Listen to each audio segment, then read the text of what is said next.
내 이름은 아이미, 나이는 25, 직업은 회사원. 지금부터 할 이야기는 시어머니가 저지른 황당 사건에 대한 것이다. 나는 올해 결혼한 신혼이고 남편인 다카토와는 동갑이다. 우리 둘 다 결혼하기에는 아직 이른 나이라는 감도 없지 않아 있지만 맞벌이라 생활도 안정적이고 동갑이라 친구 같은 부부이다. 현재 우리가 살고 있는 맨션은 시댁과 상당히 가까운 거리에 위치해서 아무래도 시부모님과 만남이 잦은 편이다.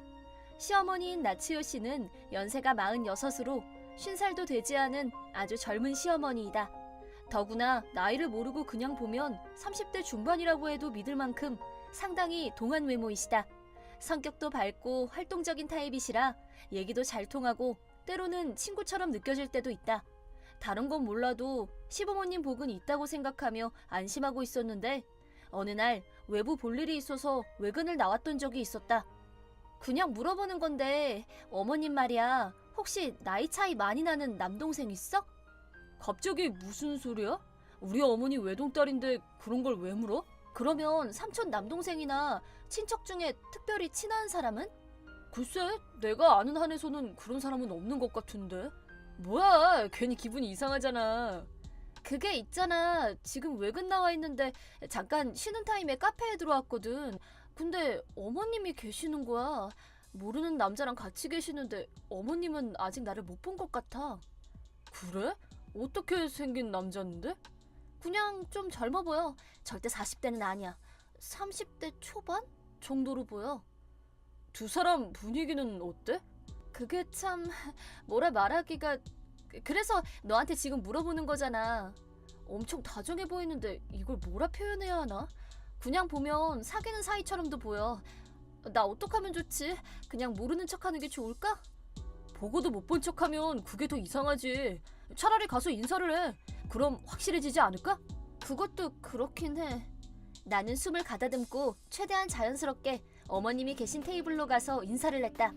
물론 도살장에 끌려가는 기분이었던 건 말할 필요도 없었다. 그럼에도 불구하고 테이블에 동석해서 두 사람과 잠시 담소도 나누었다. 잠시 후 궁금해서 못 견뎌하는 남편에게 결과 보고를 했다. 어떻게 됐어? 어머님 말로는 그냥 친구래. 그래? 네 느낌은 어땠어? 뭔가 많이 찝찝한 느낌? 우선 내가 가서 인사를 하니까 엄청 당황하시더라고. 어떻게 아는 사이냐고 물어보니까 처음엔 대답을 못 찾고 우물쭈물 하시는 게 미심쩍었어. 그랬구나. 앞으로 어떡하지? 당분간은 지켜봐야지 뭐. 이렇게 남편과 나는 달리 어찌할 수도 없고 어떻게 해야 할지도 모르겠고 그저 한숨만 나왔다. 이러지도 저러지도 못하는 애매한 입장이라는 게 사람을 답답하게 했지만 일단은 달리 방법이 없었다. 그 뒤로는 어쩐지 시댁에 가는 게 전처럼 편하지가 않았고 얼굴을 마주하기가 껄끄럽다 보니 자연스럽게 발길이 멀어졌다. 하지만 그렇다고 해서 계속 이렇게 모른 척하면서 지낼 수도 없는 일이고 시어머니의 불륜 의혹을 단정할 만한 확실한 증거는 없었지만 심증은 거의 확실했다. 그렇지만 민주주의 사회에서 증거 없이 죄를 물을 수는 없는 법. 설사 확실한 증거가 있다고 한들 시집에서 가장 발언권이 낮은 내가 감히 불륜 사실을 고발할 수도 없는 노릇이었다. 그저 혼자서 소가리를 끙끙거리며 하고 있을 때 시어머니로부터 라인이 왔다. 잘 지내니? 네, 잘 지내요. 무슨 일 있으세요? 특별한 용건이 있는 건 아니고 요즘 통 발걸음이 뜸하길래 니들 무슨 일 있나 싶어서 연락한 거야.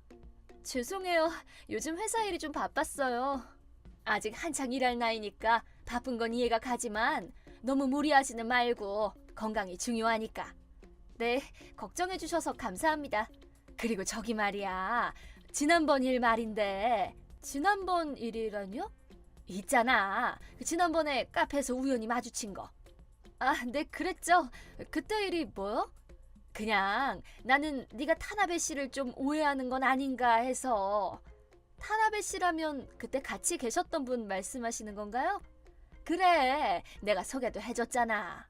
네, 근데 그때는 어머니가 성을 빼고 그냥 이름만 부르셔서 계속 타이치라고 하셨잖아요. 그래, 맞아. 근데 제가 어떤 오해를... 다른 게 아니라 어쨌든 남자고 나보다 훨씬 어리고 하니까 혹시라도 네가 이상하게 생각할까 봐 그러지. 이상하게 보려고 하지는 않았어요. 그럼 나랑 마주치는 게 껄끄러워서 일부러 피했던 건 아니란 거네? 그치? 네, 아니에요. 진짜 바빠서 그랬어요. 그래, 미안하다. 내가 괜한 말을 했네. 혹시라도 그런 작은 오해 때문에 나중에 더 큰 오해나 문제가 생기면 안 되잖아. 그래서 확실히 해둬야겠다 싶어서. 아, 네. 시어머니와 대화를 나눈 후 의욕이 해소되기는커녕 의심이 눈덩이처럼 점점 더 커져만 갔다. 정말 떳떳하다면 이렇게 애둘러서 나를 떠볼 필요도 없고 내 입단속을 하려는 듯한 발언도 할 필요가 없지 않을까? 단 증거가 없다는 사실은 여전히 변함이 없었다. 그리고 나는 여전히 이 일에 관여를 해야 하는 건지 결정을 못 내리고 있었다. 여기서 시아버지에 대한 얘기를 좀 하자면 나이는 50대 후반으로 시어머니와 나이 차이가 꽤 나는 편이다. 온화하고 자상하신 성격의 소유자이시고 직장 일선에서는 물러난 상태이시지만 본인이 회사를 경영하고 있기 때문에 경제적으로 넉넉하고 남편과의 사이도 좋은 편이다. 시아버지가 많이 걸리고 또 부부 사이는 누가 참견할 영역이 아니지만 이대로 불륜을 묵인하는 것도 옳은 선택은 아니라고 생각한다. 더구나 이 일은 나뿐이 아니라 이미 남편도 알고 있는 일이다. 어쨌든 지금으로서는 남편과 상의하는 것 외에 다른 방법이 없는 만큼 일단 남편에게 라인을 보냈다. 그런데 그 과정에서 새로운 사실이 더 밝혀졌다. 대강 그런 얘기 나눴는데 내 입단속 하시려는 것 같아. 근데 그게 오히려 더 수상하더라고. 그러네. 이 얘기를 할까 말까 고민했는데 이렇게 된 이상 그냥 말해야겠다. 사실 네가 본 남자가 처음이 아니야. 뭐야, 불륜이 처음이 아니라고? 내가 아는 것만 해도 2번 정도 이력이 있어. 세상에, 2번씩이나? 결국 매번 들통나서 그때마다 한바탕씩 난리가 났었어. 그거야 그랬겠지. 아버님이 완전 보살 아니야? 그걸 어떻게 용서하셨지? 첫 번째는 비교적 조용히 지나갔는데 2번째 때는 이혼 말도 오고 갔었어. 당연하지 그럼. 근데 어머니가 울고불고 하면서 다시는 안 그러겠다, 자기도 새 사람 되겠다, 뭐 그렇게 나오니까. 아버지는 원래 어머니한테 약해서 그냥 용서하셨지. 어머니한테 첫눈에 반했었다고 하더라고. 그런 일이 있었구나. 말하자면 이미 전적이 있고 그런 의미에서 이번 건도 거의 확실하다고 볼 수 있겠네? 솔직히 나도 그렇게 생각해. 어떻게 하는 게 좋겠어? 아버지한테 말하는 건 잠깐 미뤄두자. 우선은 내가 어머니랑 말해볼게. 이렇게 해서 행동 1단계로 아들인 남편이 시어머니와 얘기를 해보기로 정했다. 다음 날 남편은 시어머니와 둘이서 만나기로 하고 약속 장소로 나갔다. 남편이 집에 올 때까지 조용히 기다리려고 했지만 도저히 참을 수가 없어서 남편에게 연락을 했다. 어머님 잘 만났어? 응. 처음엔 아니라고 완강히 부인했는데 내가 강하게 밀어붙이니까 결국엔 시인하더라고. 역시 그랬구나. 그럼 이제 어떡할 거야? 그 남자하고 정리할 테니까 아버지한테 비밀로 해달라고 하는데. 그래서 비밀로 할 거야? 글쎄, 아직 결정 못했어. 그리고 다시 집에서 둘이 앉아서 대책회의를 열었다. 최대 안건은 이 사실을 시아버지께 알릴 것이냐 말 것이냐였는데 감정적으로는 시아버지께 있는 그대로 말씀드리고 시어머니도 자기 반성 시간을 가져야 한다고 생각되지만 하지만 선뜻 그러지 못하는 나름의 이유가 있었다. 시아버지가 시어머니를 끔찍이 아끼는 건 누구나 다 아는 사실이었고 정말 이혼이라도 하게 되면 시아버지가 받을 충격도 만만치 않을 것이다. 게다가 시아버지는 좀 있으면 60대가 되는데 혼자 사는 것도 그렇고 재혼을 하자니 좋은 사람을 만난다는 보장도 없고 말이다. 그런 이유로 우리의 대책회의는 결론을 내리지 못하고 다음 회의까지 연기하기로 했다. 그리고 며칠 후 한층 더 심각한 사실을 감지한 나는 곧바로 시어머니께 연락을 했다. 저기 제가 우연히 어머님 SNS를 봤는데요. 혹시 지금 여행 중이세요? 친구랑 여행 왔어. 친구분이면 여자친구분하고 가신 거죠? 넌 그럼 무슨 당연한 걸 묻니? 너 지난번 일 때문에 그러는 것 같은데 다 정리했으니까 신경 꺼. 그런데 올라온 사진이 좀 이상해서요. 이상하긴 뭐가 이상해? 온천여관이 너무 근사해서 사진 찍어서 올린 것 뿐이야. 장소가 문제가 아니라 사진 한쪽에 가방이 찍혔는데 그게 남자 가방처럼 보여서요. 그건 같이 온 친구가 그런 거에 무신경한 애라서 그래. 좀 여자답게 하고 다니라고 해도 말을 안 들어. 네, 근데 어떤 친구세요? 학교 친구. 그러면 그 친구분하고 같이 찍은 사진 좀 보내주시겠어요? 왜? 이유는 짐작가지 않으세요? 싫다. 친구한테 뭐라고 말해야 할지도 모르겠고. 그냥 같이 사진 찍자고 하면 되죠. 여행 중에 다 그러는 건데요, 뭐. 사진 찍어서 며느리한테 보내는 걸 이상하게 생각할 사람은 아무도 없어요, 어머님. 근데 이 친구는 사진 찍는 걸 싫어해서 좀 그렇네. 그럼 뒷모습이라도 보여주세요. 그래, 알았어. 남친하고 마지막으로 기념여행 왔다. 이제 됐니? 마지막이라고 하면 무조건 용서받을 거라고 생각하시는 건 아니겠죠? 같이 여행을 갔다는 것 자체가 반성하는 사람의 태도는 아니라고 생각되는데요. 제발 그냥 조용히 있어줘. 부탁이야. 네 시아버지가 알면 놀래서 쓰러질지도 몰라. 사실대로 말한다고 해서 아무도 특볼 사람이 없어. 그렇지 않니? 이게 진짜 마지막이야. 진짜! 더 이상 할 말도 없고 한참을 혼자서 멍하니 있었다. 이렇게까지 끝장인 사람일 줄은 정말 생각지도 못했다. 마침내 남편과 상의한 결과 일이 여기까지 온 이상 입을 닫고 있는 것만이 해결책이 아니라는 결론을 내렸고 우리 둘은 시댁으로 시아버지를 뵈러 갔다. 시어머니 없는 집에 혼자 계시던 시아버지께 지금까지 일들을 솔직하게 다 말씀드렸다. 시아버지가 어떤 반응을 보일지 조마조마해하며 기다리던 우리에게 시아버지가 보인 반응은 우리의 예상과는 많이 다른 것이었다. 그리고 며칠 후 시어머니로부터 라인이 왔는데 몹시 초조하고 불안해하는 것 같았다. 너 다 말했니? 안 했지? 어떻게 했냐고! 뭐가요? 나 지금 집에 왔는데 테이블 위에 이혼 서류가 있잖아. 그게 이번 일의 결론이라고 보시면 되지 않을까요? 그리고 그건 아버님께 여쭤보는 게 맞는 것 같은데요. 당연히 먼저 네 시아버지한테 전화 걸었지. 그랬더니 변호사한테 설명 들으라면서 그냥 전화를 끊어버리잖아. 그럼 기다리시면 되잖아요. 너 네 시아버지한테 다 말했지? 네, 말씀드렸어요. 그런데 굳이 제가 말을 할 필요도 없었더라고요. 어? 아버님은 이미 6개월 전부터 어머님의 불륜 사실을 눈치채고 계셨다고 하셨어요. 이번 여행도 학교 친구분이 아니라 타이치 씨하고 갔다는 것까지 다 알고 계셨고요. 벌써 6개월 이상 만나고 있다는 걸 이미 다 아시면서 모른 척하고 계셨던 것 같아요. 그것뿐 아니라 어머님이 만나는 사람이 타이치 씨 한 명이 아니라 다른 사람이 더 있다고 저희한테 알려주시던데요. 뭐라고? 그걸 어떻게 다 알았대? 어머님이 의심스러워서 흥신소에서 사람을 고용하셨다더라고요. 저희한테도 조사 보고서를 보여주셨어요. 어머님이 어떤 핑계를 대셔도 이번엔 안 먹힐 거예요. 증거 사진도 다 있고요. 그 사람이 반년 동안 모른 척하면서 증거를 끌어모으고 있었다는 거야? 네, 그러셨나 봐요. 3번이나 같은 일을 겪게 되면 그게 누구라도 용서하기는 힘들죠. 참는 것도 다 한계가 있고 원래 평소에 조용하고 과묵하던 사람이 한번 화나면 더 무섭다더니 정말 그렇더라고요. 그럼 나보고 이렇게 이혼당하고 위자료 한 푼도 없이 쫓겨나라는 거니? 오히려 위자료를 내셔야 할 것 같은데요? 그리고 지금 그 집도 부동산에 내놓으셨대요. 아마 다음 달까지는 집을 비워줘야 할 것 같다고 하셨어요. 뭐 집까지?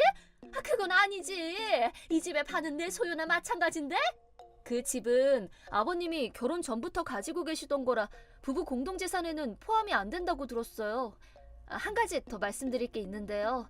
어쩌면 어머님도 이미 알고 계신 일일지도 모르겠지만 불륜 상대인 타이치 씨도 기혼자라면서요? 그날 우리가 시아버지께 사실을 말씀드리러 갔던 날 시아버지는 우리 이야기를 듣고도 아무런 동요도 하지 않으셨다. 그리고는 우리에게 그동안 준비해온 이혼 계획에 대해 담담히 말씀하시는 바람에 오히려 놀란 것은 우리 쪽이었다. 그리하여 시어머니는 이혼과 동시에 위자료를 내야 할 처지가 되었다. 앞으로는 시어머니라 부를 일이 있을지 모르겠지만 결혼 생활 내내 반복된 불륜으로 인한 시아버지의 정신적 피해 보상에 대한 위자료는 상당한 고액이 책정되었다. 더구나 마지막에 밝혀진 대로 시어머니의 불륜 상대도 이미 결혼해 부인이 있는 사람이었기 때문에 시아버지는 그 부인을 찾아가 직접 소상히 불륜 사실을 알려주었다고 한다. 당연히 시어머니는 그 부인 되는 사람한테서도 위자료를 청구받았다. 이번 일로 내가 배운 것은 2가지이다. 우선 현실적으로 불륜을 저지른 사람의 말로는 비참하다는 것이다. 나머지 하나는 평소 조용하고 과묵한 사람일수록 절대 네버 화나게 해서는 안 된다는 사실이다.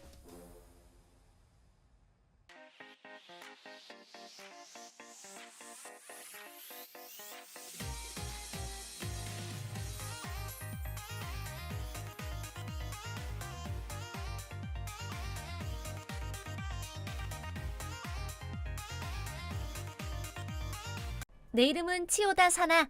평범한 30살 주부다. 오늘은 나랑 이웃 간의 작은 트러블에서 발생한 엄청난 사건에 대해 말해볼까 한다. 우리 집은 남편 리키아의 회사가 운영하는 사택이다. 거기서 나랑 남편, 그리고 3살배기 아들과 셋이서 살고 있다. 이 집은 지은 지 얼마 안 돼서 아주 깨끗하고 고급스럽다. 당연히 사택이라서 집세도 저렴하다. TV에서 자주 보이는 이웃 간의 트러블도 없어서 이웃들이랑 잘 지낸다고 생각하고 있었다. 하지만 그날부터 우리 집의 평화는 깨져버렸다. 아까 키노우치라는 사람이 집에 오지 않았어? 응, 왔어. 옆집에 새로 이사 온 사람이지? 이사 와서 인사하러 온 건 좋았는데 인사도 대충 하더니 갑자기 차를 빌려달라는 거 있지? 아, 그랬구나. 그래서 뭐라고 대답했어? 당연히 거절했지. 그 사람 뭐야 진짜? 처음 보는 사이에 완전 뻔뻔해. 실은 새로 부임한 부장님 아내분이셔. 카즈코 씨라는 분이래. 아, 전에 부장님이 퇴직하셨다고 했지. 어? 근데 우리 집에 왔던 사람은 20대 후반 정도였는데? 부장님은 몇 살인데? 42살이었던 것 같아. 엄청 어린 아내분을 얻으셨나 봐. 뭐 그건 그렇고 별로 친하게 지내고 싶지 않아. 친하게 못 지내면 내가 곤란해. 왜? 그러고 보니 키노우치 씨가 우리 집에 온 건 어떻게 알았어? 그게 아내분이 남편한테, 그니까 우리 부장님한테 고자질했나 봐. 뭐? 그래서 나한테 은근히 눈치를 주더라고. 그게 뭐야? 말도 안 돼. 개인적인 일로 압박이나 주고 완전 권력 남용이잖아. 그런 셈이지. 더 친하게 지내기 싫어졌어. 사나, 부탁해. 그 부장님은 실적이 안 좋은 영업부를 돕기 위해 스카우트 됐거든. 그래서 다들 기대하고 있고 괜히 성가신 일 만들기 싫어. 영업부 부장이면 자기 직속 상사겠구나? 맞아. 그러니까 부장님 아내랑도 좀 잘 지내줘. 알았어. 어쩔 수 없이 이렇게 됐다. 물론 달갑지도 않고 납득도 안 갔다. 그래도 나 때문에 남편이 회사에서 안 좋은 꼴을 당하는 건 싫었다. 그래서 이를 꽉 깨물고 옆집에 찾아가서 사과를 했다. 그랬더니 그 여자는 그럼 차 좀 빌려줘. 참나, 이럴 거면 처음부터 빌려주지 그랬어. 라며 빈정거렸다. 한 대 때리고 싶은 걸 겨우 참았다. 어떻게 해도 화가 가라앉지 않아서 남편한테 하소연을 했다. 뭐? 처음부터 빌려주지 그랬어? 그 기집애 나보다 어린데다가 심지어는 초면이었다고. 남편이 부장이라고 콧대 높게 구는 것도 웃긴다니까. 한 소리 하고 싶은 걸 겨우 참았어. 내가 할 말이 없다. 나 때문에 미안. 그렇게 무례한 사람일 줄은 몰랐어. 애초에 그렇게 잘난 사람이 왜 남의 차를 빌리려는 거야? 그게 부장님한테는 1살배기 딸이 있거든. 응, 들었어. 우리 차는 아동용 좌석이 있어서 이동하기 편하대. 그럼 자기네가 사서 달면 되잖아. 부장님 차는 2인승짜리 고급차거든. 아동용 좌석을 붙이기도 어렵고 애초에 멋이 없을 테니까 싫다나 봐. 애가 생겼는데 아직도 그런 멋진 차나 고집하다니. 그 사람 진짜 유능해? 그냥 멋이나 부리는 아저씨 같은데? 나도 믿기 힘들지만 점점 영업 실적이 올라가고 있어. 사나, 정말 미안해. 아니야, 나도 미안해. 당신 상황 나도 잘 아는데 너무 짜증나서 괜히 싫은 소리 한 거야.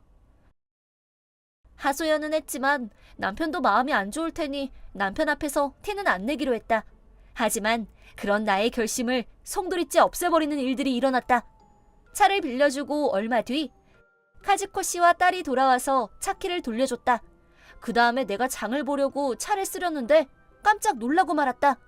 연료를 거의 다 쓰고 돌려줬는데 원체 매너 없는 사람이니 기대도 않았다. 하지만 차 안이 온갖 쓰레기로 어질러져 있는 건 해도 해도 너무하잖아. 이제 한숨밖에 안 나온다.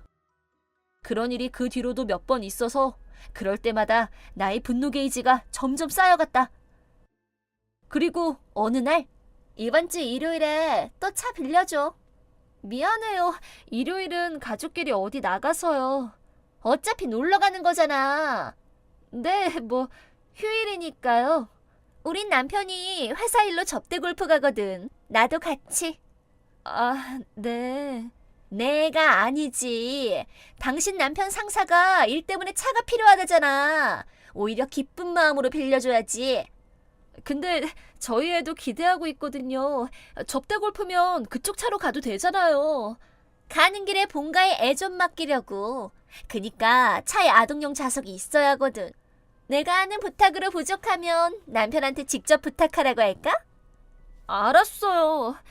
내 이름은 치오다 리키야. 30살 회사원이다. 아내랑 귀여운 아들과 셋이서 행복하게 살고 있었는데 오늘부터 부장이 된 키노우치 슈다. 내가 여기 온 이상 여지껏 해온 물러터진 방식으론 어림도 없을 거다. 다들 각오하도록. 우리 부서의 실적 개선을 위해 새로운 부장이 부임했다.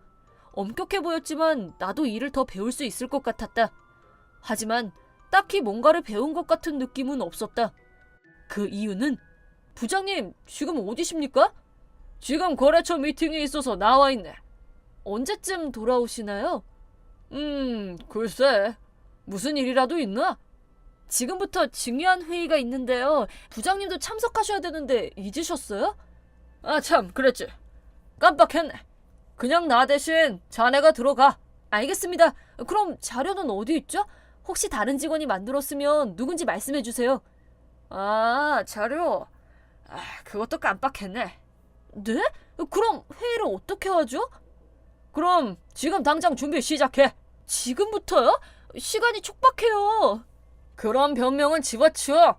못한다고 투정 부리지 말고 어떻게 하면 할 수 있을지를 생각해. 아무리 그래도 시간이... 잔말 말고 알아서 해. 늘 이런 식이었다. 부장님은 자주 자리를 비워서 중요한 회의나 중요한 업무를 빼먹기 일쑤였다. 이렇게 제멋대로인 사람이라 걱정이 됐지만 예상과 반대로 실적은 점점 올라갔다. 대하기는 어렵지만 역시 유능한 사람이구나 생각했는데 동료 사사키한테 이런 얘기를 들었다. 우리 부장님 어떤 것 같아? 좀 제멋대로이지만 실적은 올랐잖아. 그것도 좀 이상하지 않아? 뭐가? 영업 실적 내역은 봤어? 지금까지 바닥을 기던 녀석들이 갑자기 실적이 늘어서 상위권이 됐잖아. 게다가 걔네들 전부 다 부장님 뒤만 쫄래쫄래 따르더라. 그냥 자기한테 잘 보인 부하한테만 좋은 안건을 넘겨준 거겠지. 그런 사람은 아부쟁이 좋아하잖아. 그래도 그런 상승률은 말도 안 돼. 부장님도 평소에 일도 제대로 안 하고. 그건 맞아. 동료와 그런 대화를 나눴는데 맞는 말 같았다. 그 부장이 온 뒤로 실적은 올랐지만 그 이유는 지금도 전혀 모르겠다. 내 업무 내용 자체는 그 부장이 오기 전이랑 달라진 게 전혀 없었다. 나의 영업 실적도 제자리 걸음이었다. 그리고 부장이 온 뒤로 지금까지 실적이 없던 직원들이 갑자기 계약을 따내기 시작했다. 사사키 말대로 말도 안 되는 상승률인 것 같다.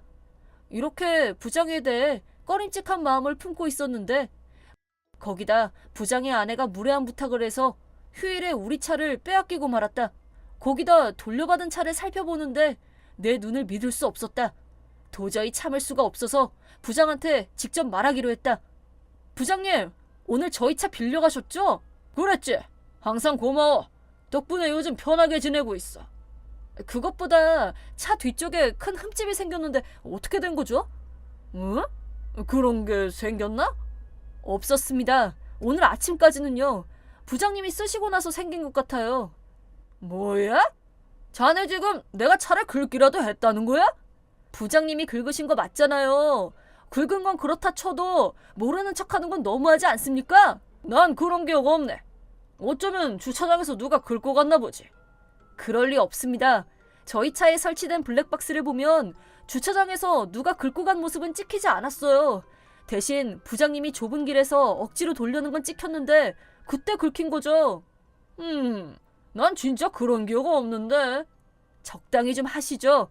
솔직히 말하면 될 일을 오리발 내미는 거 보기 흉합니다. 수리비도 전부 보상해달란 말은 아닙니다. 절반만이라도 내주세요.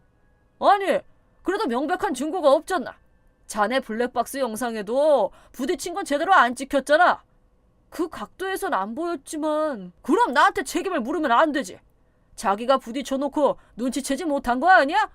아니면 내 탓으로 몰아가서 수리비 받아먹을 작정이든가. 뭐라고요? 지금 그런 말이 나옵니까? 자네야말로 아까부터 말버릇이 그게 뭐야? 뭐 지금은 차가 긁힌 탓에 화가 나서 배는 게 없을 테니 넓은 마음으로 봐주지. 자꾸 버릇없게 굴면 자네 회사 생활 힘들어질 줄 알아. 알겠어? 남편이 직접 부장한테 책임을 물었지만 적반하장이었다. 부장의 태도에 우리는 화가 머리끝까지 났다. 그래서 우리는 최후의 방법을 쓰기로 했다. 이렇게까지 하고 싶지는 않았는데. 숨기고 있었지만 남편은 평범한 회사원이 아니다. 그로부터 몇 주가 지난 어느 날, 이번엔 카즈코 씨한테서 다급하게 연락이 왔다. 이게 뭐야? 대체 어떻게 된 거야? 왜 우리 남편이 해고를 당한 건데? 저희 남편이 사장님께 당신들 얘기를 좀 했죠. 뭐? 평사원 주제에 사장이랑 어떻게 말을 섞어? 안 될 게 뭐 있어요. 저희 남편이 사장님 사위거든요. 뭐? 사장님은 제 아버지고 남편은 대리사위거든요. 그게 무슨 말이야? 그렇다면 우리 남편이 모를 리가 없는데? 뭐 그렇겠죠. 아빠가 남편한테 우선은 평사원으로 들어와서 시작하라고 했거든요. 결혼식도 비밀로 올려서 회사 사람들은 아무도 몰라요. 아무 죄도 없는 사람을 해고시키다니. 그냥 짜증나는 이웃이었으면 해고까지 당했겠어요? 이유는 따로 있죠. 남편은 원래 키노우치 부장을 수상쩍게 여기고 있었는데 저번 일을 계기로 철저히 조사하기로 마음먹었다. 그렇게 조사를 해봤더니 세상에 맙소사. 말도 안 되는 사실을 알게 되었다. 우선 영업 실적이 오른 것처럼 보였지만 실은 그게 아니었죠. 고객에게 뇌물을 주고 호화로운 접대를 해서 더러운 방법으로 계약을 따낸 것뿐이죠. 그래도 수치로 보면 오른 거잖아. 그럼 됐지. 뇌물이랑 접대비는 땅 파서 나왔겠어요? 물론 영수증은 다 확보해놨어요. 부장이 오고 나서부터 영업부 경비가 곱절로 늘어났으니 당연히 이상했겠죠. 잘 모르시나 본데 들어온 돈이 많아도 나가는 돈이 더 많으면 의미 없거든요. 아무리 그래도 해고까지는. 가장 큰 문제는 접대 방식이에요.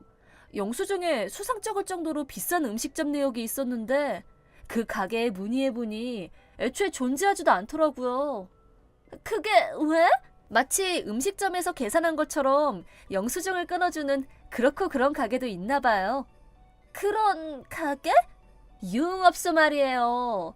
하긴 그런 곳에서 쓴 내역을 경비로 처리할 순 없잖아요. 어? 그러면 뭐 접대 때문인지 개인적으로 간 건지는 잘 모르겠지만요. 사실 부장은 출장 성접대를 이용해서 그 돈을 회사 경비로 처리했던 것이다. 물론 그런 건 접대로 인정될 리가 없다.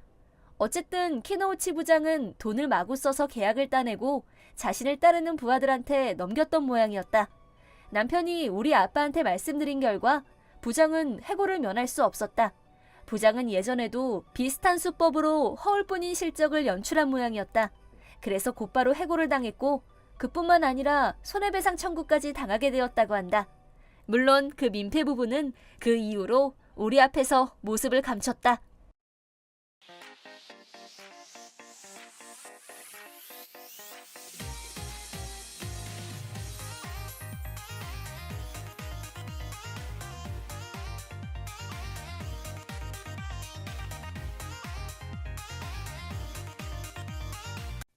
내 이름은 유우키, 대학교 1학년.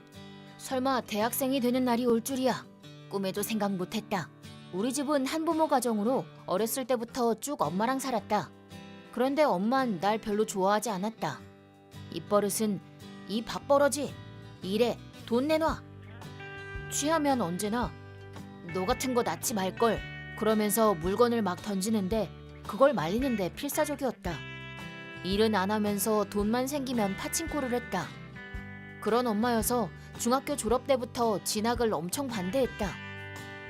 하지만 그럴 때마다 대학을 졸업하는 편이 돈을 훨씬 더 많이 벌 수 있다고 계속 설득한 결과 비록 등록금은 빌리게 됐지만 어떻게든 대학까지는 입학할 수 있었다.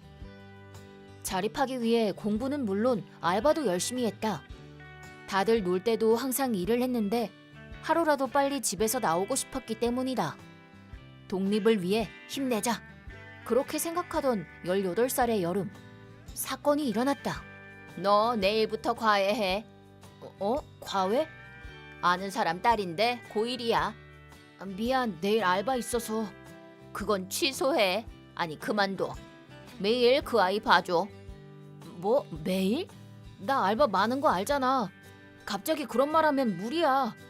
너가 어떻게든 해봐. 아니, 집에서 쫓겨나도 괜찮니?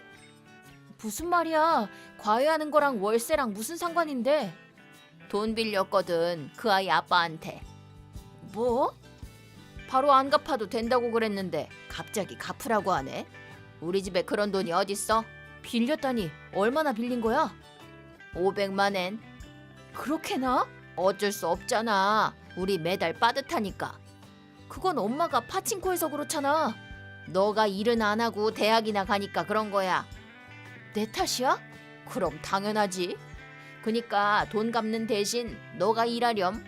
잠깐만, 혹시 그 과외해도 돈은 못 받는 거야? 당연히 못 받지. 안 돼. 장학금 받고 있어도 그거 말고도 돈 필요하다고. 나 어떻게 생활하라고. 과외하는 시간 외에 돈 되는 알바하면 되잖아. 몸이 못 버티잖아. 거참 말 많네. 매달 5만 엔도 나한테 계속 줘야 해. 그것도 계속 줘야 해? 군 자금이 필요할 거 아니야, 이 바보야. 내가 계약한 집에서 살게 해주는 거니까 그 정도는 줘야지. 그 집 월세 내는 거 나잖아. 생활비도 전부 내 알바비고. 조금이라도 돈 생기면 파친코에 때려박는 거 엄마잖아. 하지만 그런 말을 했다간 멍 생길 정도로 맞으니까 참자. 나는 어쩔 수 없이 과외 시간이랑 겹치는 곳에 전화해서 일하는 시간을 바꿨다.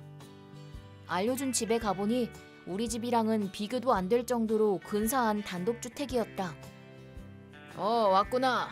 이 사람이 내가 과외할 아이의 아버지 다라시나 씨, 즉 엄마가 돈을 빌린 사람이다. 사립고등학교에 입학한 건 좋은데 성적이 좀처럼 안 올라가서 그래서 자네가 좀 도와줬으면 하네. 네, 알겠습니다. 협박하는 건 아닌데 혹시 성적이 안 올라가는 것 같으면 빌려간 돈 갚으라고 할 수밖에 없으니까 그렇게 할게. 네? 기대하겠네. 그러고 있는데 방문을 열고 여고생이 나왔다. 이쪽이 우리 딸 레나네. 독특한 얼굴이네. 이렇게 귀여운 애 본 적 없겠지? 아, 네. 아빠, 이 사람이 과외쌤이야? 나 잘생긴 사람이 좋은데. 그런 말 마렴. 명문대학에 재학 중인 우수한 학생이란다. 장래가 유망한 거야? 그럼. 그렇지, 유키군. 노력하고 있습니다. 뭐 좋아, 말랑 성적 올려줘. 그때부터 내게 고난의 나날이 시작됐다. 놀랍게도 레나는 구구단도 서투른 레벨. 고등학교 어떻게 들어간 거야? 아빠가 지원하면 들어갈 수 있다고 했어. 뒷돈이라도 준 거 아니야? 그래도 괜찮아? 열심히 공부하는 거 웃기잖아. 레나는 공부를 싫어했고 내가 성적을 올리는 마법을 갖고 있다고 생각한 건지 숙제도 안 하고 하라는 것도 하나도 손도 안 댔다. 그리고 계속 핸드폰을 만지작거리거나 내게 말을 걸었다. 그러고 있으니 당연히 성적도 오를 일이 없다. 이게 어떻게 된 일이니? 매일 자네가 봐주고 있는데 성적이 전혀 안 오르잖아. 그건 정말 죄송하지만 레나가 공부할 생각이 거의 없는 것 같아서요. 의욕을 생기게 하는 것도 선생 일이잖아. 그럼 제가 어떻게 하면 좋을까요? 이번 기말 시험에서 성과가 안 나오면 이쪽도 생각이 있어. 그런 과외하느라 시간도 없어서 다른 알바를 많이 하지도 못했는데 여기에 500만 엔까지 갚는 건 절대 무리야. 그로부터 1개월. 난 레나의 의욕을 끌어내기 위해 이 방법 저 방법을 써봤지만 나무 아미타불이었고 기말 시험 결과도 엉망이었다. 내가 그렇게까지 말했는데도 자네는 과외랑은 잘 안 맞는 것 같네. 죄송합니다. 돈 갚는 건 기다려주세요. 조금씩 꼭 갚을 테니. 안 갚아도 되는 방법도 있네만. 네? 정말요? 그럼 정말이지. 자네가 우리 레나랑 결혼하면 된다. 네? 그럼 자네는 내 사위가 되는 거니 사위한테 돈 갚으란 장인이 어딨겠나. 자네 어머니한테도 허락은 받았으니까.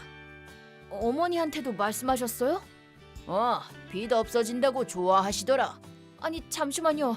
저 아직 대학생이에요. 게다가 레나도 아직 고1이잖아요. 듣자 하니 알바로 많이 번다며. 지금처럼 대학 다니면서 돈 벌고 인류 기업에 취직하면 되네. 레나는 이제 16살이니까 결혼도 문제 없네. 처음에 외모를 신경 쓴 것 같은데 자네 가르치는 모습에 마음이 바뀌었더라고. 본인도 희망하네. 딸아이는 여자니까 학교도 자퇴하게 하려고 생각 중이네. 그래도 그럼 뭔가? 지금 당장 500만엔 전액 준비할 수 있나? 그건 힘들어요. 그럼 선택지는 없구만. 다라시나 가문에 환영하네. 도대체 이게 무슨 일이야? 그날 난 해탈한 상태로 레나네 집으로 향했다. 그러자 괜찮아 유우키군? 날 맞아준 건 사모님이었다. 네. 우리 남편이 갑자기 결혼 얘기를 꺼내서 엄청 놀랐단다. 저도 놀랐어요. 어? 너가 꼭 결혼하고 싶어 한다고 들었는데? 네? 그럴 리가. 물론 레나는 매력이 있지만 고등학생 상대로 결혼하자고는 안 해요. 역시 그렇지? 이상하다고 생각했어. 아직 레나 안 왔는데 얘기 좀 할까? 거실에 앉아 얘기를 하는데 앞뒤가 하나도 안 맞았다. 뭐? 과외비 못 받았어? 네, 실은 엄마가 남편분께 500만 엔이나 빌렸다고 해서 그걸 갚는 대신 제가 이렇게 과외를... 말도 안 돼. 남편이 너한테 준다면서 매달 10만 엔 가까이 달라고 했었는데?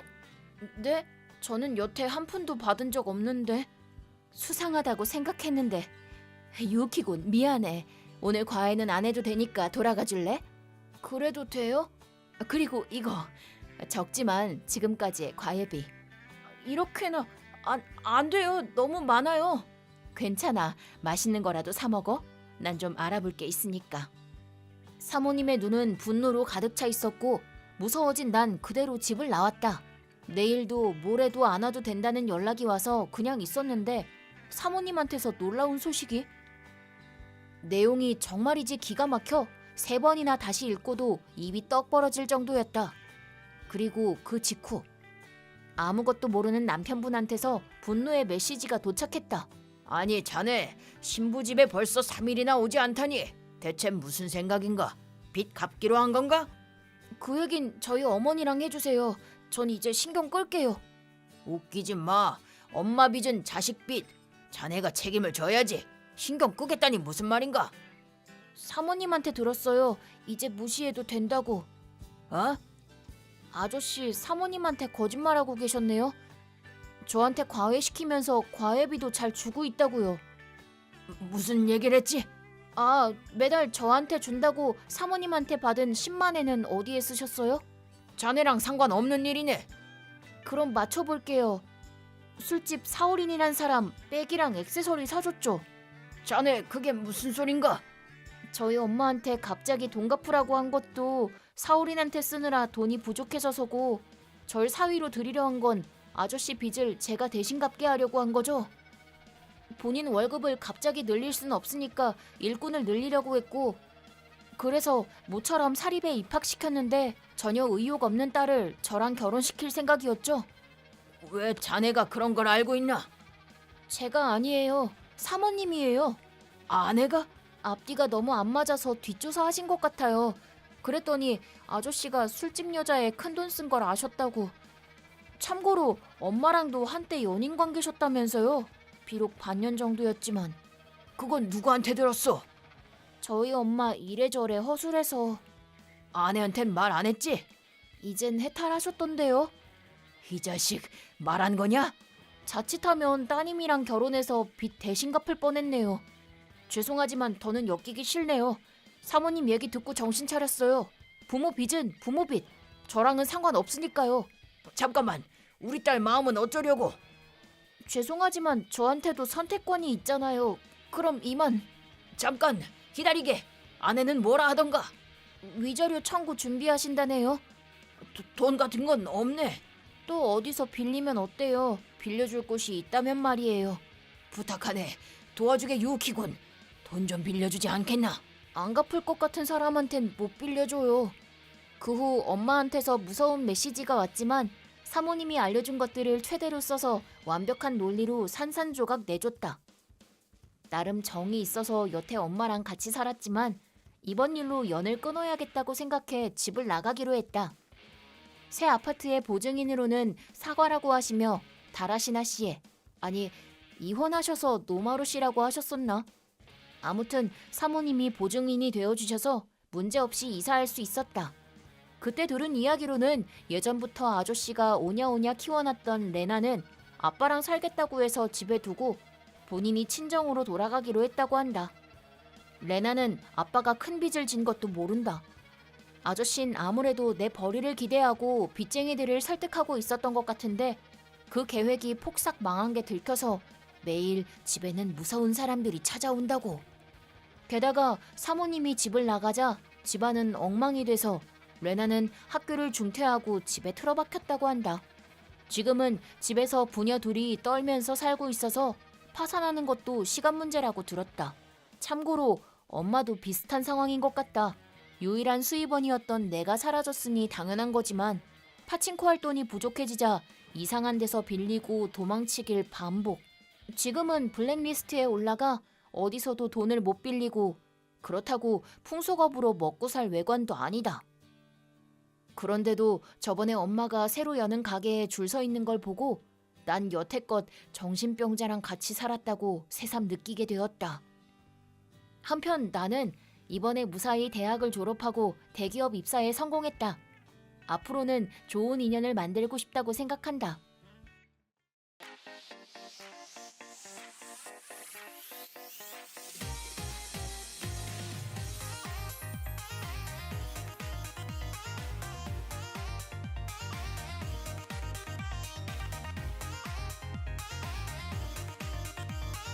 내 이름은 우부나토 28살.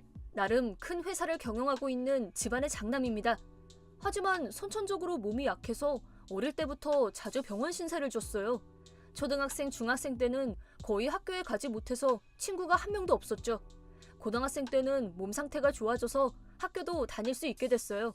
하지만 지금까지 가족이나 같은 병실의 사람들 외에는 대화를 나눈 적이 없어서 반에서 겉돌다가 결국 외톨이가 됐죠. 몸이 약한 탓에 동아리 활동도 못해서 고등학생 때도 친구는 한 명도 없었어요. 저를 돌봐주신 의사 선생님의 모습을 보며 자연스럽게 의사의 꿈을 키웠지만 외동아들인 저는 회사를 물려받아야 하기 때문에 의사의 꿈은 포기했어요. 그래서 회사 경영을 배우기 위해 대학은 경영학과에 진학했죠. 그런데 대학에서 드디어 제게도 친구가 생겼습니다. 그게 바로 테키토 류타였죠. 대화가 젬병인 저한테 처음으로 먼저 말을 걸어준 사람이자 첫 친구였어요. 류타는 저를 자주 술자리에 불렀어요. 야, 나오토! 밤에 시간 있어? 응, 괜찮아. 그럼 7시에 늘 가던 가게로 와. 오늘은 5명이서 놀 거야. 알았어. 그런데 말이야, 요즘 돈이 똑 떨어졌지 뭐야. 그래? 얼마 전에 알바비 들어왔다며. 근데 우리 엄마 아직 사고가 나서 지금 걷지도 못하시고 큰일이야. 뭐? 괜찮으셔? 뭐 목숨에 지장은 없지만 병원비가 왕창 깨져서 말이야. 그래서 알바비를 다 날렸어. 어머님이 무사하셔서 다행인데 병원비가 많이 든 건 안 됐다. 알바비 받는다고 좋아했잖아. 그래서 말이야. 미안한데 오늘은 네가 쏘면 안 될까? 응, 당연하지. 내가 낼게. 땡큐. 곤란할 땐 서로 도와야지. 이런 식으로 전 가끔 류타에게 밥을 사주곤 했어요. 우리는 친구니까 류타를 굳게 믿었기 때문이죠. 하지만 얼마 후에 류타의 말이 대부분 거짓말이란 사실이 밝혀졌지만요. 류타와 친구가 되고 난 후 제게는 처음으로 여자친구도 생겼어요. 이름은 쿠스미. 늘 세련된 옷차림에 예쁜 화장, 학교에서 예쁘다고 소문이 자자하죠. 설마 그런 사람이 저 같은 녀석이랑 사귀어줄 줄은 꿈에도 몰랐어요. 나오토, 안녕. 아, 안녕. 같은 학부의 쿠스미야. 미안. 아직 애들 얼굴을 다 못 외워서. 에이, 괜찮아. 난 항상 나오토를 보고 있었거든. 나를? 있지. 나오토네 집 회사 운영한다는 거 진짜야? 응, 맞아. 그럼 나중에 회사도 물려받아? 응, 그럴 거야. 경영 공부를 하려고 이 학부에 진학했거든. 대단하다. 난 하고 싶은 일을 아직도 못 정했는데 나오토는 벌써 진로를 결정했구나. 게다가 사장님이라니. 그렇게 대단한 것도 아니야. 원래 난 의예과에 진학하고 싶었는데 회사 때문에 그 꿈을 포기했거든. 의사라고? 나오토는 머리도 진짜 좋구나. 미인의 칭찬 공격에 모태솔로였던 전 함락되고 말았죠. 그 후로 쿠스미의 적극적인 대시가 이어졌고 어느새 사귀기 시작하고 있었어요. 나오토, 미슐랭에 나온 이 가게에 가고 싶어.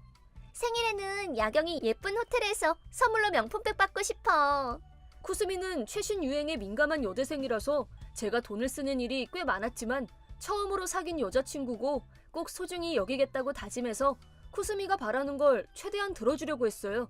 그만큼 과외 알바는 힘들었지만 최대한 제가 고생하는 모습은 보이지 않도록 했어요.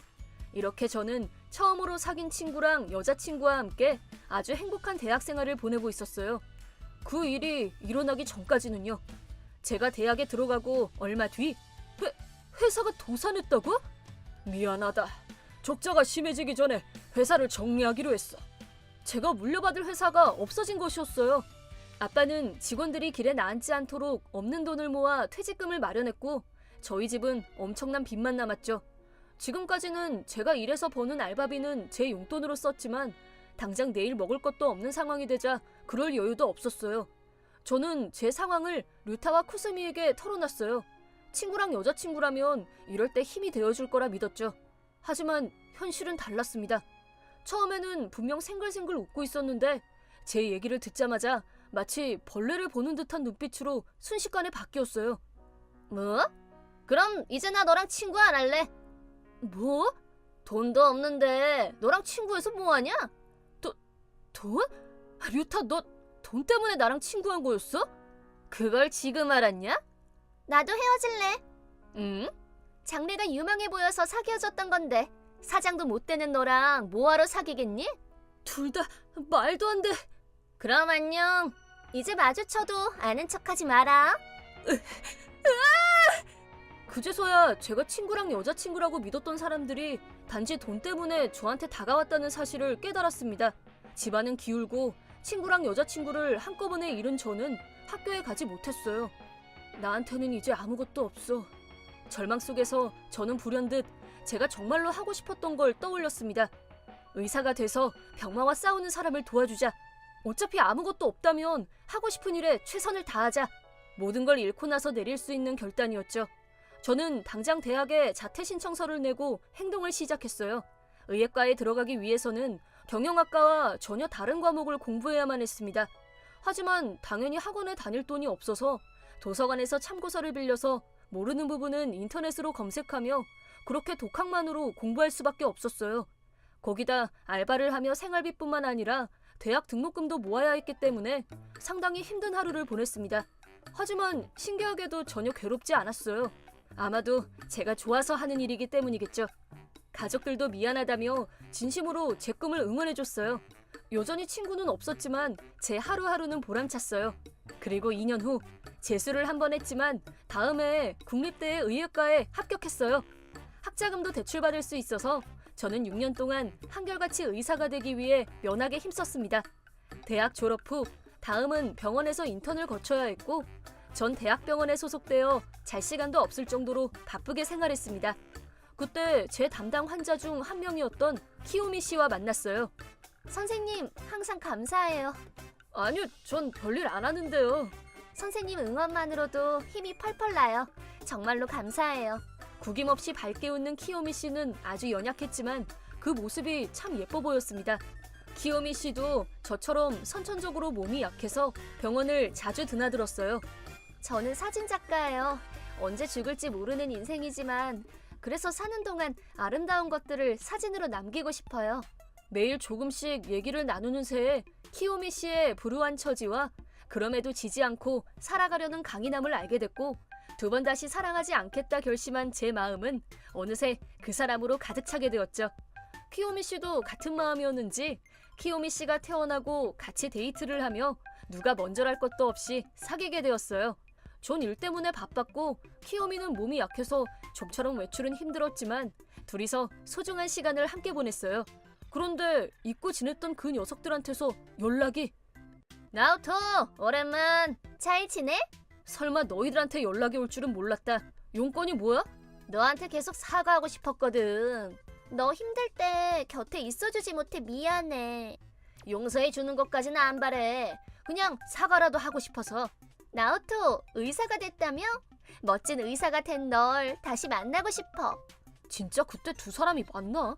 하는 생각이 들 정도로 누그러진 태도에 고민이 됐어요. 하지만 지금은 키요미도 있으니 전 여친이랑 만나는 건 안 될 것 같았죠. 그래서 거절하려고 했지만 우연히 그 대화를 본 키요미가 난 신경 쓰지 마. 조금이라도 마음에 응어리가 있으면 만나서 풀어봐. 근데 쟤네 진심일까? 진심이면 다행인 거고. 만약에 의사가 된 나오토를 상대로 못된 생각을 하고 있는 거라면 키요미는 씩 웃으며 저한테 방법을 하나 알려줬어요. 알았어, 그렇게 할게. 잊지 마. 난 언제나 나오토 편이야. 그 말이 저한테 어찌나 큰 힘이 되었는지 키요미에게 힘을 얻은 저는 오랜만에 료타와 쿠스미를 만나기로 했어요. 나오토! 오랜만이야. 아, 응. 대학 때는 정말 미안했어. 우리가 미쳤었나 봐. 두 사람은 절 보자마자 머리를 상에 박을 기세로 사과했어요. 얘기를 들어보니 그때 바로 사과하려 했지만 전 이미 대학을 그만둔 상태였죠. 메시지로 사과하는 것도 그래서 사과할 타이밍을 크게 놓치고 말았지만 시간이 갈수록 마음이 점점 무거워져 이번에 큰맘 먹고 저한테 연락했다고 합니다. 이제 괜찮아. 둘 다 고개 들어. 용서해 주는 거야? 그럼 사과해줘서 고마워. 역시 나오토가 최고야. 오늘은 마시자. 우리 우정을 위하여. 제가 용서하자마자 두 사람은 음식과 술을 대거 주문하기 시작했어요. 비싸 보이는 가게였는데 샴페인에 레드와인에 부어라 마셔라. 저는 거의 마시지 않았는데도 테이블 위는 순식간에 빈병으로 가득했습니다. 나오토, 의사 선생은 돈도 잘 벌지? 그러지도 않아. 아직 인턴이라서. 그래도 곧 의사가 될 거 아니야. 연봉 얼마야? 1,000만 원? 5천만 원? 혹시 1억? 그만큼 받는 사람은 많이 없을걸. 겸손하기는. 나 있지. 실은 다시 나오토랑 잘해보고 싶어. 왜? 그야 나오토는 엄청 착하고. 그때 차버렸으면서? 그때 나도 어렸잖아. 역시 나오토가 좋은걸? 의사 남편이라니 완전 최고지. 화장실 좀 다녀올게. 다녀와. 내가 쟤 돈 많다 그랬지? 오늘 쟤 보고 쏘라고 하자. 예전처럼. 이렇게 비싼 곳에서 공짜로 술도 마시고 최고야. 어때? 내 말대로 하길 잘했지? 진짜로 쟤랑 다시 사귈까? 역시 이럴 줄 알았어요. 키요미에게 두 사람은 변한 게 없다고 메시지를 보냈더니 이제 그만 집에 오라는 답장이 왔습니다. 야, 나오토! 아직도 화장실에 있어? 배 아파? 괜찮아? 기다리는데 술 다 마셔서 한 병 더 주문했다. 응, 알아서 해. 난 먼저 들어갈게. 뭐? 잠깐, 무슨 말이야? 니네 사과에는 진심이 눈꽃만큼도 없다는 걸 알았거든. 니네는 정말 하나도 안 변했구나. 나 있었을 때 6만 엔 나왔던데 난 먼저 2만 엔 내고 나왔으니까 둘이서 알아서 해. 잠깐만, 나오토! 나 지갑 잃어버렸어. 그럼 유타한테 내달라고 해. 나도 돈 없단 말이야. 이상하네. 그럼 왜 그렇게 비싼 가게로 불렀어? 처음부터 내 돈 보고 연락한 거였지? 그럴 리가 있냐? 그럼 돈 낼 수 있지? 근데 지금은 현금이 없어서. 거기 카드도 된대. 사정이 좀 있어서 카드도 못 써. 난 너네 지갑이 아니거든? 이제 다시는 연락하지 마. 잠깐만, 나오토! 그러면 오늘 술값만 내줘. 돈 밝히는 사기꾼들 퇴치 성공. 결국 그 두 사람은 돈이 없어서 부모님께 연락하게 됐고 돈 문제는 어찌저찌 해결했지만 혼이 쏙 빠지게 혼났답니다. 이건 소문으로 들은 얘기라 진위 여부는 알 수 없지만 류타는 대학을 졸업한 후 취직도 안 하고 친구한테 빌린 돈을 떼어먹기만 했답니다. 쿠스미는 취직하고 고작 3달 만에 그만둔 뒤 술집에서 일했지만 호스트한테 넘어가 빚을 져서 아주 곤란한 상황이었다고 해요. 그때 제가 의사가 됐다는 소식을 듣고 돈을 뜯으려고 한 것 같아요. 정말로 술값을 낼 생각이었다면 더치페이에 불만을 가질 리가 없다 라는 키오미의 말에 따라 행동한 결과 술값을 낼 수 없었던 두 사람은 부모님과도 연이 끊겼다고 합니다. 한편 저는 약혼자인 키오미와 좋은 동료들을 만나 매일매일 행복하게 잘 살고 있답니다. 여러분도 흑심을 품고 접근하는 사람들을 조심하세요.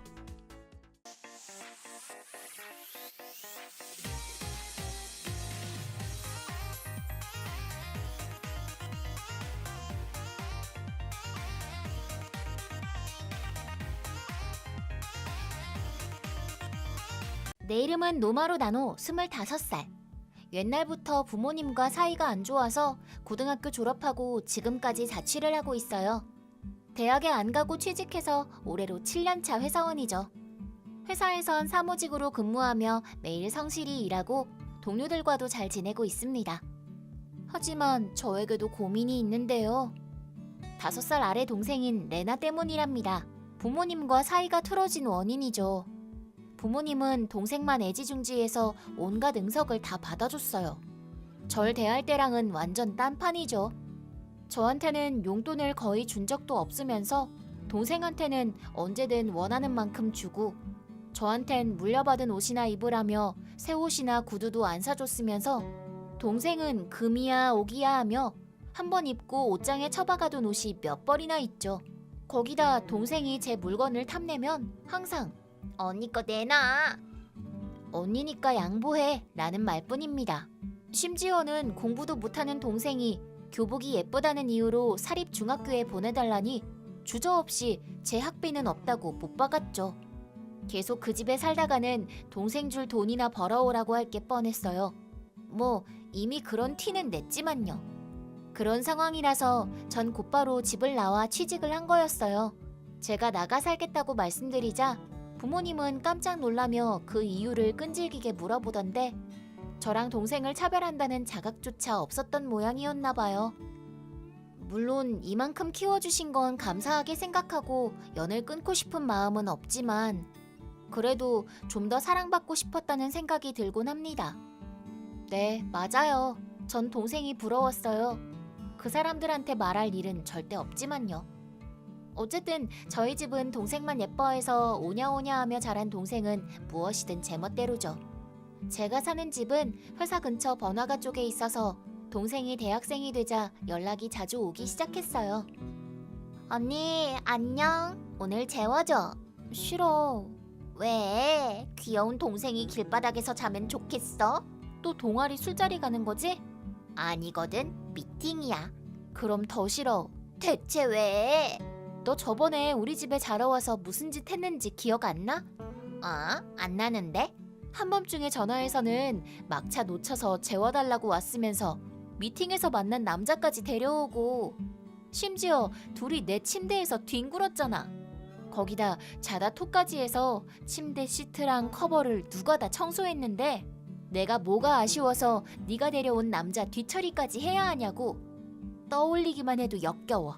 이제 절대 너 안 재워줄 거야. 딴 데 알아봐. 그건 이미 몇 번이고 사과했잖아. 취해서 하나도 기억 안 난다니까. 기억 안 난다고 하면 봐줄 줄 알아?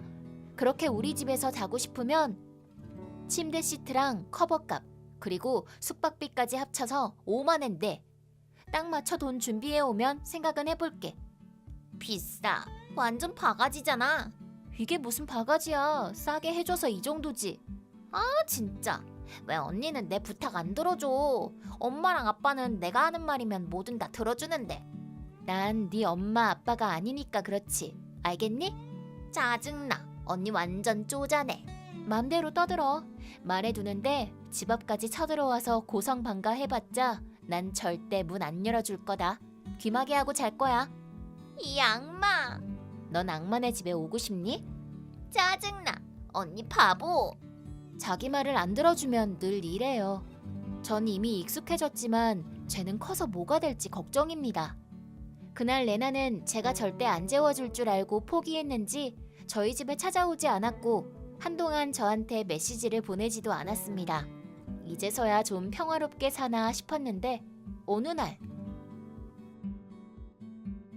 이 건물은 금연구역입니다. 건물 내 흡연을 삼가주세요. 그러고 보니 이사 오기 전에 부동산에서 설명은 들었는데 흡연하는 사람이 있구나. 전 담배를 피지 않아서 신경 쓰지 않고 넘겼습니다. 하지만 3일 뒤. 네, 여보세요? 안녕하세요. 노마루 씨 되시나요? 네, 맞는데요. 살고 계시는 건물 관리를 맡고 있는 관리회사 직원인데요. 네, 무슨 일 있나요? 혹시 요즘 베란다에서 담배 피우시나요? 네? 제가요? 아니요, 안 피는데요. 아, 그러세요? 그게 말이죠. 실은 이웃분께서 담배 때문에 항의 전화를 하셔서요. 다들 노마루 씨 베란다에서 담배 연기가 난다고 하십니다. 그럴 리 없어요. 전 담배도 안 피는걸요? 그럼 다른 사람이 들어와서 핀 건 아닐까요? 누가 무단 침입을 한 것 같진 않은데. 그러세요? 알겠습니다. 그럼 나중에 또 연락드리도록 하겠습니다. 노마루 씨도 뭔가 발견하시면 저희 쪽에 연락 주세요. 알겠습니다. 뭐야, 무서워. 난 담배도 안 피는데? 그리고 빨래도 건조기 써서 베란다에 나가지도 않는데? 하지만 짐작이 가는 데가 있기는 했습니다. 제 남자친구 테키토 류타였죠. 류타한테도 열쇠를 줬거든요. 하지만 내가 없을 땐 오지 말라고 말해뒀는데 류타가 범인이라면 그것도 문제겠지만 모르는 사람이 침입하는 것보단 훨씬 나아요. 류타. 왜? 최근에 우리 집 왔어? 왜? 간 적 없는데. 나노가 올 때는 연락해달라고 그랬잖아. 응, 맞아. 무슨 일 있어? 우리 집에서 누가 담배 핀다고 항의가 들어온 모양이야. 뭐라고? 그래서 나한테 연락한 거야? 우리 집 열쇠 있는 사람은 너뿐이잖아. 너무하네. 날 의심한 거야? 미안해. 그리고 나 담배 안 피우거든? 그랬지? 역시 이웃 사람들이 착각한 건가? 나 상처받았어. 미안해. 맛있는 거 사줄게. 그럼 나 스테이크? 너무 비싸잖아. 약점 잡으면 곧바로 이용해 먹으려고 한다니까. 그래도 류타는 아니었어. 그러면 최악의 경우 강도? 전 너무 무서워서 그날 퇴근길에 경찰서에 들렀어요. 관리회사한테 들은 이야기와 혹시 누군가 침입했을 가능성도 있다고 말했지만 직접적인 피해가 없으면 수사를 할 수 없다고 했죠. 그렇게 불안한 마음으로 집에 갔어요. 왜 이럴 때는 안 오는 거야, 그 자식은.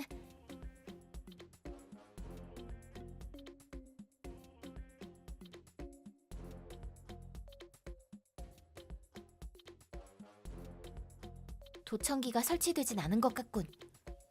베란다에도 나가봤지만 평소랑 다름없었습니다. 아니, 잠깐만. 만약 누가 들어왔다면? 저는 서둘러 옷장 안쪽에서 귀중품 보관함을 꺼냈습니다. 없어. 비상금 5만 엔이 없잖아. 역시 누가 침입한 게 분명해. 전 너무 무서워서 곧바로 집을 나가 친한 친구 집에 갔습니다. 친구들한테 사정을 설명하니 범인이 다시 올 수도 있으니까 증거를 잡기 위해 감시 카메라를 설치하라고 해서 전 그렇게 하기로 했어요. 그리고 다시 경찰서에 찾아갔고 한동안 친구 집에서 지내기로 했습니다. 그러고 나서 3일 뒤 범인이 침입했어. 뭐? 화면 속에는 상상치도 못한 인물들이 저희 집에 들어와 있었어요. 곧바로 모든 게 이해됐죠. 저 자식들이 절대로 용서 못해. 그로부터 한 달 뒤, 저는 월세집에서 지내면서 카메라로 범인들의 모습을 확인하며 복수의 칼을 갈았습니다.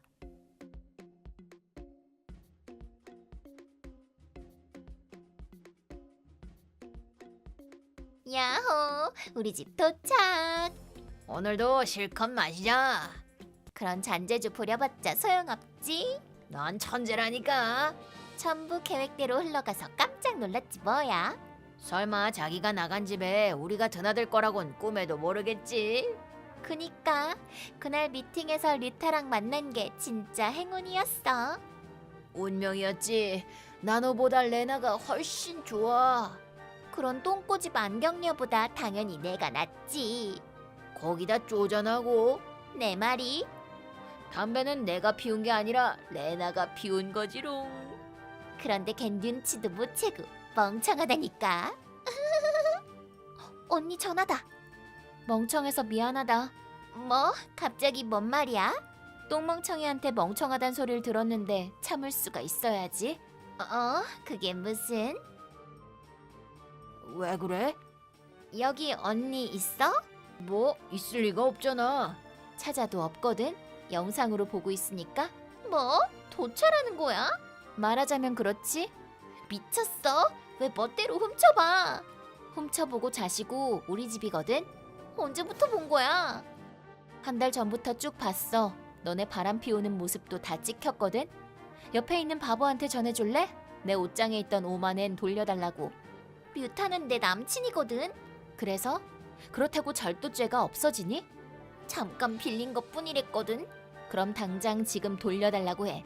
지금 돈 없단 말이야. 겨우 5만엔 가지고 난리야. 언니는 일도 하면서. 걔도 일은 하거든. 뮤타는 나랑 데이트하느라 돈이 많이 필요하거든. 그럼 네가 대신 갚던가. 너는 5만엔에다가 한 달하고 10일 숙박비로 50만엔에 그리고 내가 너네 때문에 나와서 살고 있는지 월세 10만엔 합해서 65만엔이야. 내가 왜 그 돈을 줘야 하는데? 네가 불법 침입한 탓에 이 지경이 됐으니까. 그러니까 언니가 처음부터 나 재워줬으면 이럴 일도 없었잖아. 아무리 그래도 남의 집을 모텔로 쓴 네 잘못이잖아. 그렇게 싫으면 언니가 여기서 나가든가. 나랑 뮤타랑 여기서 살 거니까. 이미 나갔는데? 뭐야, 가구 같은 거 다 두고 갈 거야? 그걸 들고 가겠니? 어차피 그 가구 다 그 집 옵션이거든? 뭐? 가구랑 가전제품이랑 딸려있는 집이야. 잠깐만. 언니, 집 나갔다니? 무슨 말이야? 열쇠 바꾼 거 알지? 그 집 이미 계약 해지했거든. 거짓말. 진짜거든? 그럼 우리 지금 주인 없는 집에 있는 거야? 그래, 말 그대로 불법 침입이지. 언니 미쳤어? 왜 말 안 했어? 내가 왜 말해야 하는데? 주인 없는 집인 줄 몰랐잖아. 열쇠 바꾸면 포기할 줄 알았는데 설마 문을 따고 들어오다니. 혹시 몰라서 감시하길 잘했지. 왜 그래? 도망치자. 뜨거운 밤을 보내는 건 빨리 안 움직여, 바보야. 안 열리잖아. 경찰 도착할 때까지 조금만 기다려. 뭐라고? 미안해 언니. 이렇게 사과할게. 내가 잘못했어. 경찰은 안 돼. 내 똥차 전남친이랑 사이좋게 반성이나 해. 안 돼. 그로부터 얼마 뒤 경찰이 도착했고 두 사람은 불법 침입 편행범으로 체포됐어요. 나중에 얘기를 들어보니 제가 재워주지 않은 날 레나는 그때 갔던 미팅에서 류타를 만났대요. 류타가 내 남친이란 걸 알고 자기 편으로 만들어 저희 집을 점령할 계략을 세웠다고 합니다. 한참 돈이 궁했던 류타는 저 몰래 제 물건을 팔아치우려 했대요. 그리고 실제로 비싼 물건들이 없어져서 저도 피해 신고서를 제출했답니다. 둘은 제 집인 줄 착각하고 침입했기 때문에 이번 일은 불기소 처분을 받았지만 관리회사에서 집을 파손한 피해 보상을 청구했다고 합니다. 그래도 경찰에 체포된 사실은 숨길 수가 없었고 돈을 훔쳤다고 회사에 소문이 난 뉴타는 안 그래도 근무 태만으로 찍히고 있어서 결국은 해고를 당했고 지금은 일용직 일을 하며 힘들게 살고 있답니다. 한편 레나는 울면서 부모님께 배상금을 내달라고 했지만 제가 이미 부모님께 여지껏 오냐오냐 키운 게 다 되돌아온 거라고 조목조목 설명드리니 마음을 고쳐먹었는지 도움은 바라지도 말라고 언니한테도 사과하라고 혼쭐 냈다고 합니다.